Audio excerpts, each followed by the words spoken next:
We have to figure out how to deal with Islamophobia. Because Islamophobia, friends, is real. I mean, I think everybody in this room knows that. I think lots of people who take these kinds of workshops do so because they're aware of the fact that it's there.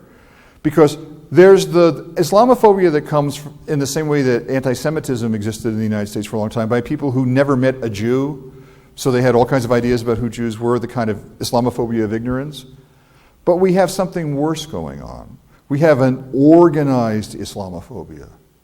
People like Pam Geller, people like Fox News.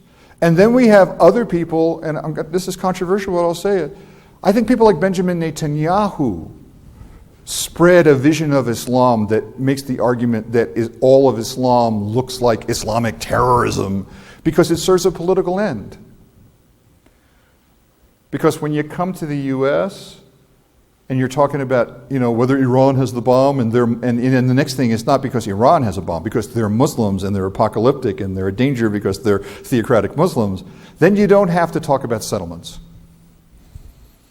You can just talk about the Muslims. And so it'd be one thing if we addressed Islamophobia only by trying to teach people who didn't know things to know things more. But we have an organized opposition Fox News. I mean, Fox News is in the Islamophobia of business, folks.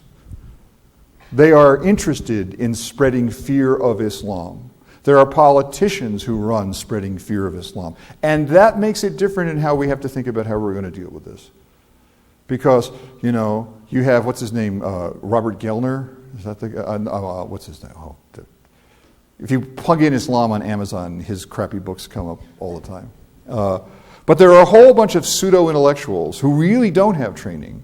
He has this guy I'm thinking about here, he has a master's degree from the University of North Carolina. It's a good university, but not in Islamic studies, in something else. But now he's writing all these books defining what Islam is. So we do have to figure out how to deal with this. And of course, these kind of things are a good way of doing it. I mean, you guys are going to be in classrooms with lots of people, and you can figure out how to take the things you've learned here to try to get, what's the solution to Islamophobia?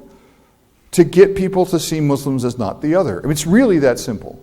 If you recognize the common humanity of Muslims, of Islamic civilization, now I'll leave with this, If students recognize that the world of Shakespeare is much farther removed from the nature of modern American reality than the world of modern Turkey or Egypt, but somehow we think that Shakespeare is explicable. And when you look at Islamic history, yeah, it's important to recognize Babur was a Muslim, but boy, there's a lot in the autobiography of Babur that reminds you of King Lear and Hamlet as well.